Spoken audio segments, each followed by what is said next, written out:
Football doesn't feel fast because everyone else is quicker than you. It feels fast because your brain is arriving late. And that's a problem most players never realize. This shows up constantly in America.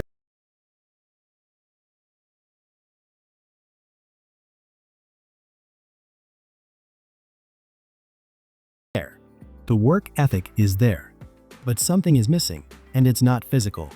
It's processing speed, not the legs, the brain. They think they need better fitness, better dribbling, better speed, better reactions. But then they watch a top-level player and something doesn't make sense. The fastest players on the pitch aren't always sprinting. The calmest players aren't necessarily the most athletic. And somehow, certain players always seem to have time. Time to turn, time to pass, time to make decisions, time that nobody else seems to have. Meanwhile, you're receiving the ball under pressure, panicking, rushing.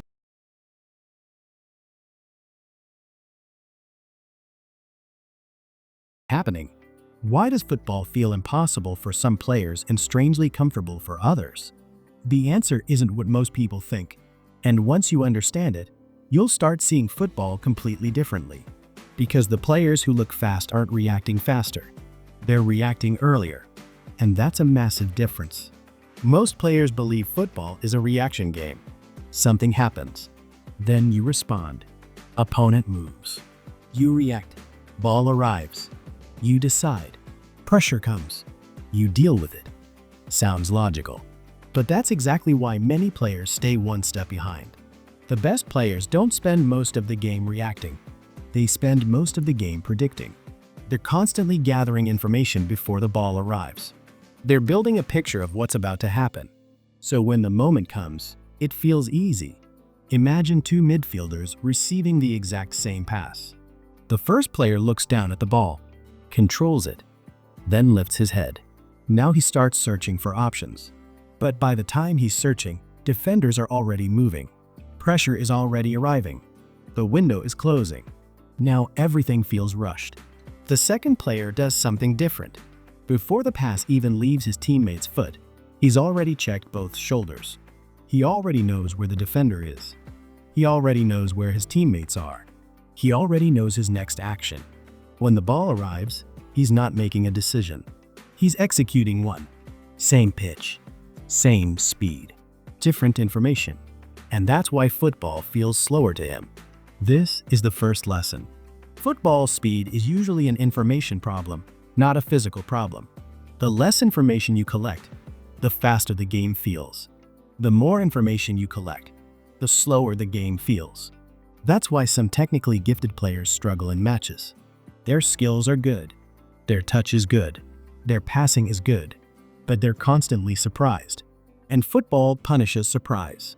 Every time you're shocked by pressure, shocked by a defender, shocked by a passing lane closing, you're operating too late. The game isn't beating your feet. It's beating your awareness. Now here's where it gets even more interesting. Most players know scanning is important. Coaches talk about it all the time. Check your shoulder. Scan the pitch. Look around. But many players misunderstand why. They think scanning is just about seeing. It's not. It's about updating.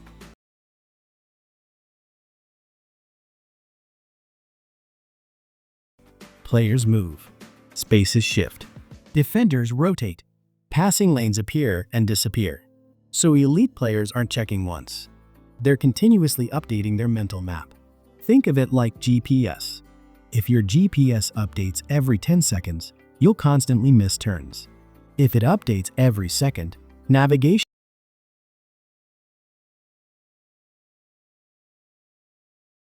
usually have outdated information. The players who look calm have fresh information. And this leads to the second lesson.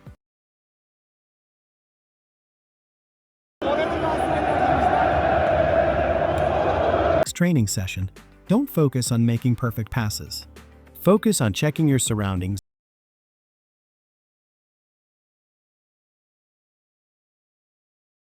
At first it feels unnatural. Then it becomes automatic.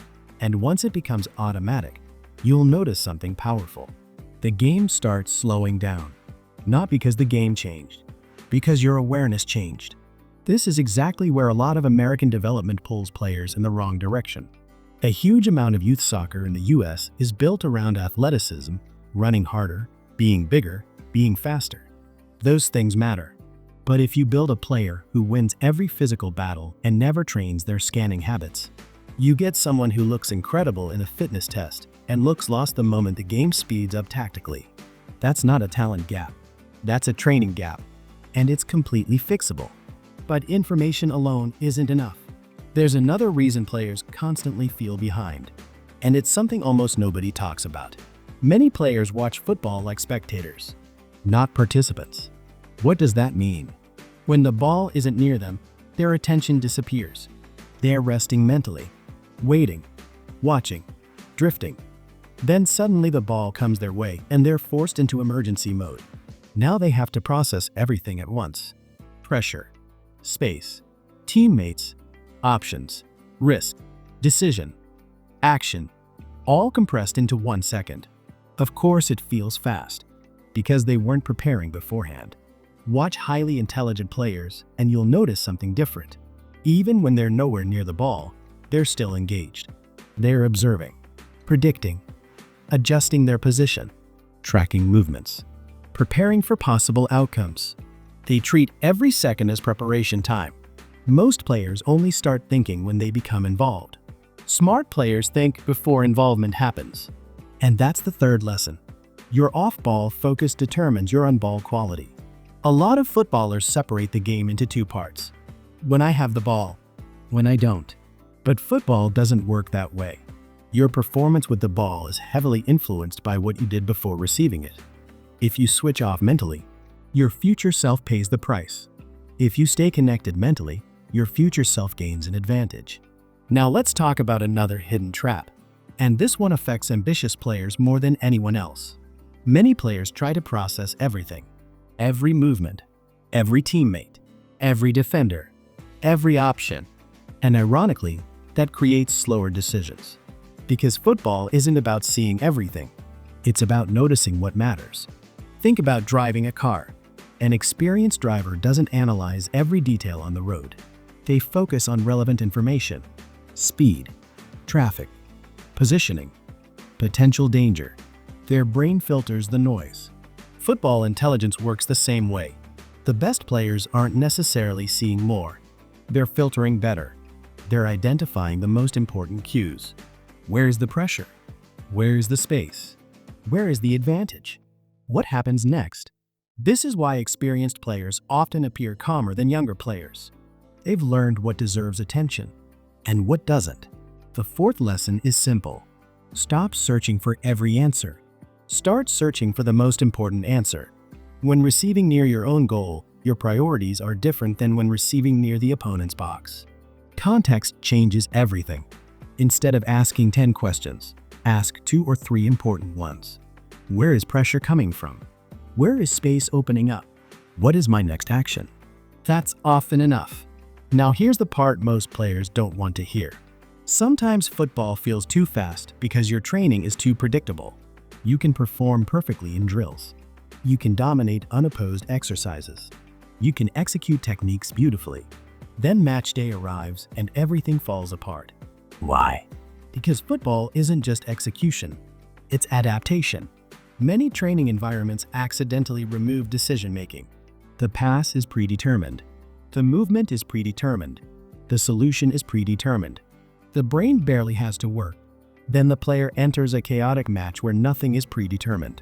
And suddenly they're overwhelmed. Not because they're unskilled, because they have.